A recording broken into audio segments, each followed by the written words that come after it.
So we have graphed y equals sine of x, and we have a wave. We've graphed its reciprocal, y equals cosecant of x, and you were assigned to graph y equals cosine of x and its reciprocal. So please check those. Now we're going to do a few things today. You will have a shorter video, but you will have more to do outside of the video. So we are going to graph y equals tangent of x and y equals cotangent of x. Well, we're going to do y equals tangent of x together.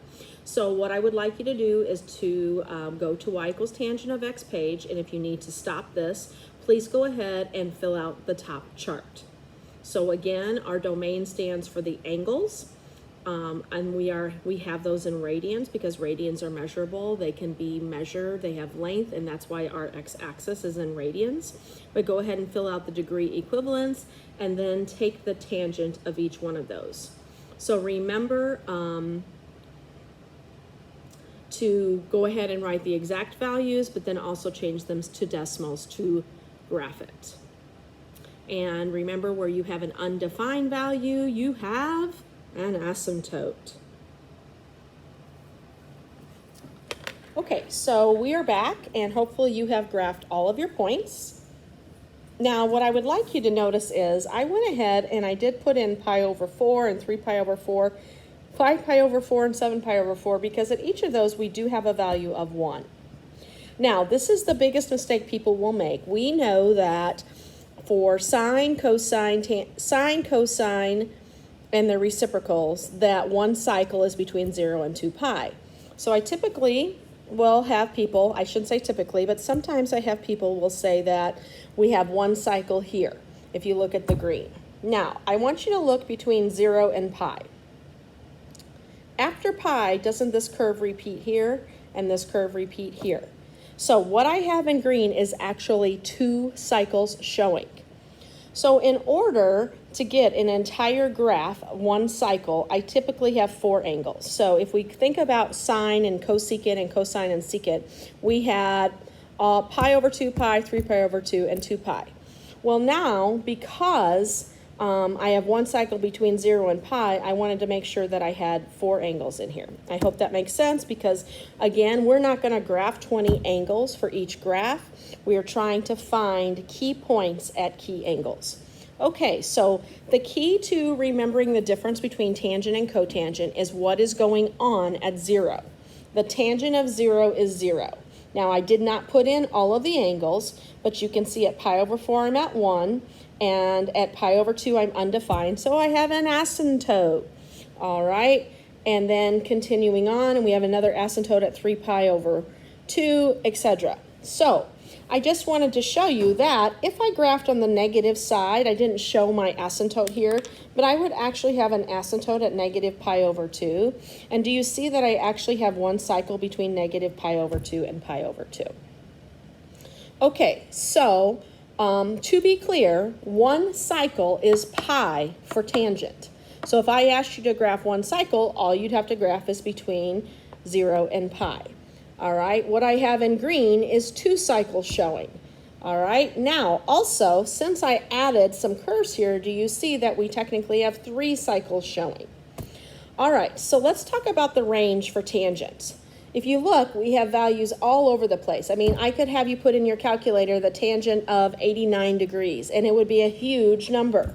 So the tangent is from the range is negative infinity to infinity.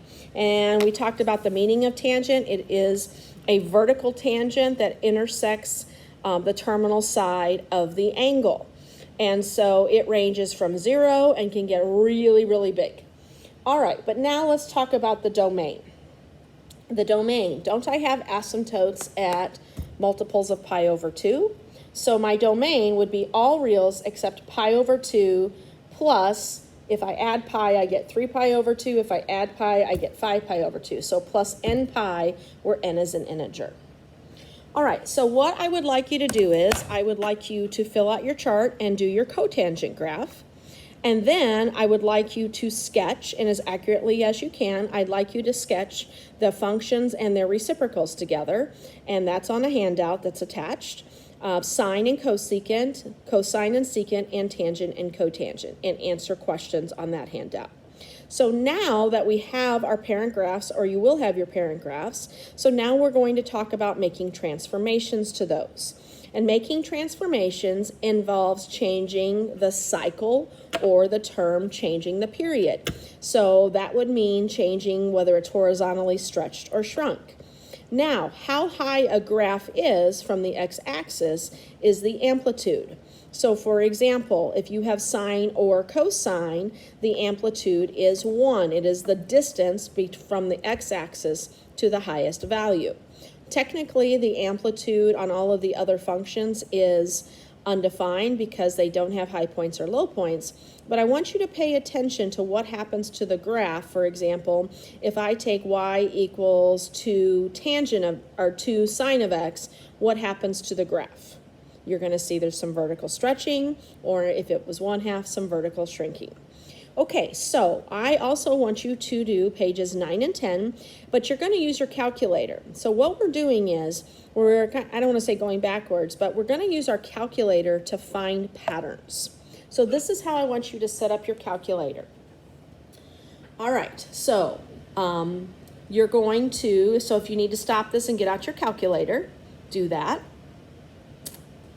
So first of all, we always have to be in radian mode, because if we're talking about labeling our x-axis in increments like we always do, it has to be a real number, has to be a measurable length. All right, so now, for right now, we're going to set our x-min at 0, and we're going to set our x-max at 2 pi.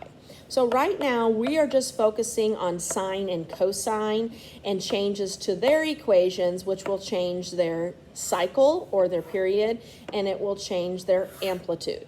A change in cycle or period is a horizontal stretch or shrink like we're used to, all right, or we've seen before. A change in the amplitude is a vertical stretch or shrink, and you can probably guess what's going to happen if you have a negative in front.